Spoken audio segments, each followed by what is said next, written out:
What's up everyone, back for another beer review, and today I'll be reviewing a beer from the Lord Hobo Brewing Company, and they are out of Woburn, Massachusetts, and this is their Kane's Boston Cream Donut. So they're calling this one a White Stout with a lactose, cocoa nibs, coffee beans, vanilla extract, and natural flavors. It comes in at 6% alcohol by volume. No IBUs listed. Time of review, this can is just over 5 weeks old. So believe it or not, I have never reviewed anything from a Lord Hobo on the channel, which is nuts because I have reviewed around 1,700 beers to date, so that's crazy to me.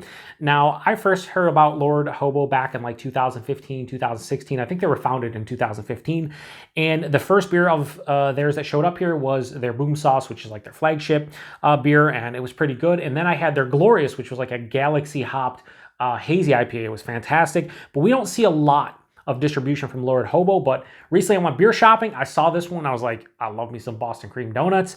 It looks like it's collaboration. It's a white stout. I don't really review white stouts on the channel all that often, so we're going to give it a go. Now, they have a little spiel here on the back. We'll read. It says, collab series. Our collab series features quarterly releases only available for a limited time. Each release features a different company in our local community that we've teamed up with to craft a unique and innovative beer. So this one is Boston Cream White Stout. It says, and it's weird because I always hate the font. They have like gold font on like a light gold font on a dark gold font background. It's tough to read, but it says, we kick off our first collab of the year with Kane's Donuts, a North Shore mainstay since 1955. And what better treat to base this beer off of than the official donut of Massachusetts, the Boston Cream Donut. This white stout has all the roast area. They talk about, basically tasting notes. So yeah, I mean, I love Boston cream donuts. I mean, it's vanilla custard in a chocolate donut or like a chocolate frosted donut. Like, yeah, it's delicious. Now, the reason they went for a white stout, I'm not really sure. I don't know. I don't know what that's all about, but we'll give it a pour here. Now, that looks pretty light. A lot of white stouts do definitely look light. They look like a blonde ale or an amber or something like that, or a golden ale. And that kind of looks like every other white stout I've ever had. Jesus, that tastes pretty good. So yeah, doesn't have a great clarity, definitely hazy. It kind of looks like an old school New England IPA or Vermont IPA, kind of has that like burnt orange, amber-esque kind of color to it. A lot of floaties in there. Had about a finger, now dissipates to about a half finger of this off-white, creamy-looking head. Some alcohol, a little bit of alcohol legs on there. It's only 6%, but yeah, I mean, it looks nice. Let's get a nose. Yeah, it smells like if you've ever...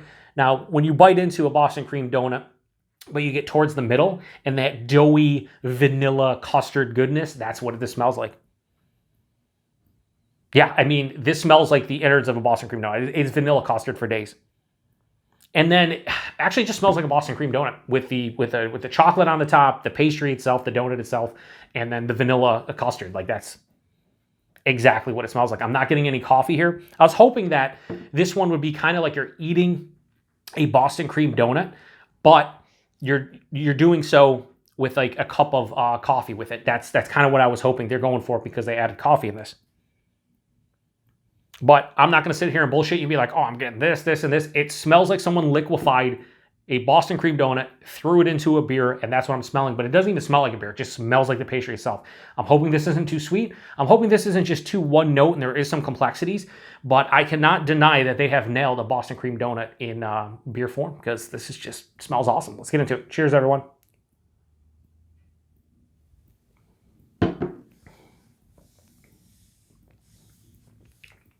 Okay, so the taste is more in that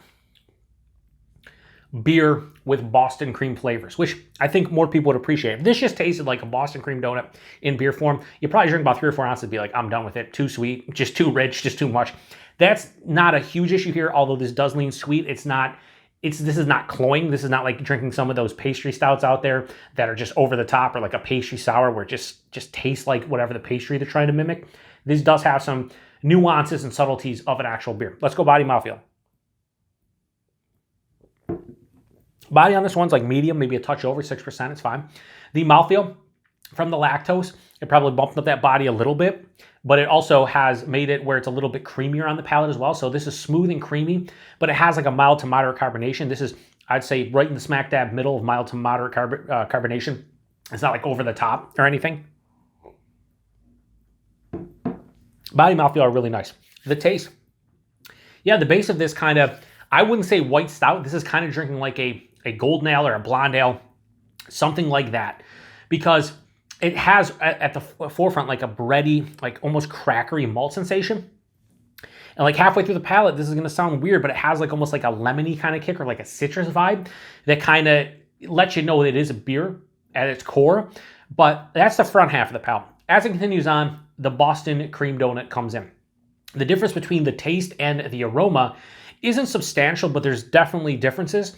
In the taste, it's more of that vanilla custard center that I think makes the Boston cream donut, and less of the entire donut, where the nose was like you just got to the middle of a Boston cream donut and you're about to take a bite. You're getting the donut, the pastry itself, the donut itself. You're getting the vanilla custard, and you're even getting the chocolate frosting on top. This, in the taste, is kind of omitting that chocolate frosting a bit, and I don't get as much doughy pastry vibes, but the vanilla custard is there without a doubt. It finishes slightly dry, but there is, I would say, semi-dry, and there's a very mild bitterness. So this is lean sweeter. Yeah, it leans sweeter, but how much? This is like 60-40 sweetness to dryness and bitterness. So definitely leans a little bit to the sweeter side. I'm glad that it's 6%, because I feel like this is like 8 or 9%. It'd probably be too sweet with the amount of malts they'd have to use, and that bitterness and the dryness probably wouldn't balance it out as well as it is at 6%. This is pretty damn good for what it is. Is it blowing me away? No. I think stylistically, like a rating that I would say, hey, here is a Boston cream donut in a beer form, whether you want to call it a white stout like they do, or you want to say this is a blonde ale or a golden ale or something like that. I think this is like a 4.1, 4.2. They did a pretty good job. I think the nose was like 4.5. Taste is 4.1, 4.2. But overall as a beer, I don't know what to really rate it. I like that I'm not getting like a substantial booziness because it's 6%. Like a lot of times, if this is, again, 8, 9, 10%, a lot of times the booziness would sneak in. I think this is pretty good. It could have been better. I would have personally loved to see them go with a regular stout or a porter or something, because I think you would get more of that chocolate, more a little bit of coffee. I think the coffee, like they're using coffee beans in here. Obviously, with white stouts, they typically are brewed with like cocoa nibs and coffee to kind of replicate the malt flavor you would get from a regular stout. But I think they should just went with a regular stout and then added the lactose, vanilla extract, and natural flavors. And I think you would have got a little bit closer to what I would personally prefer, but to each their own. So rating on Kane's Boston Cream Donut White Stout from Lord Hobo, I have no issues giving this a high 3.75 out of 5. I'm going to go 3.85. Almost gets in the low 4 range. If I got a substantial chocolate flavor in the taste, or maybe even some coffee, I really don't get any coffee in the taste, I think this would definitely be like a straight on 4 out of 5 for me. As is, though, 3.85 is a pretty solid score, and I think it's more importantly than everything, well, obviously you want this to taste good. Like when you drink beer, you're buying the beer because it usually tastes good, it has alcohol in it, that's what you want. But I think this is a fun beer. And to buy a single can, I think I'd recommend it to folks, especially if you're curious like I am about this beer. Price point availability, this was $15.99 a 4-pack. I bought a single that was like $4.09. Again, I think that's fine to try something else like this, try something out like this. But I don't think I'd rebuy this. I do hope they do another collab with Kane's, and they do a different donut and maybe a different base. I think, again, a different base than a white stout would have worked well with this one. And availability, I have no idea with Lord Hobo. I think they're pretty much throughout the Northeast, maybe down the East Coast all the way to Florida. You probably can go to their website and find out. I have no idea. I just know here in the Buffalo, New York area, we get slight distribution. We don't see a lot of their stuff as much anymore. But it's a brewery that, again, I've had a couple beers from them in the past. I've enjoyed them. So maybe I'll pick up some more if I see some new releases. So anyway, if you've had this one before, post in the comment section. Let me know what you thought about it. Again, the best way to sum this one up, it's a pretty solid, to me, like Boston Cream Golden Ale or Blonde Ale or something in that realm, more so than a white stout. And I'm going to enjoy the rest of this. I'm glad that it's not cloying and over the top, and they did a pretty good job with what they were going for, in my opinion, but it could have been a little bit better as well. Anyway, to the next one. Cheers.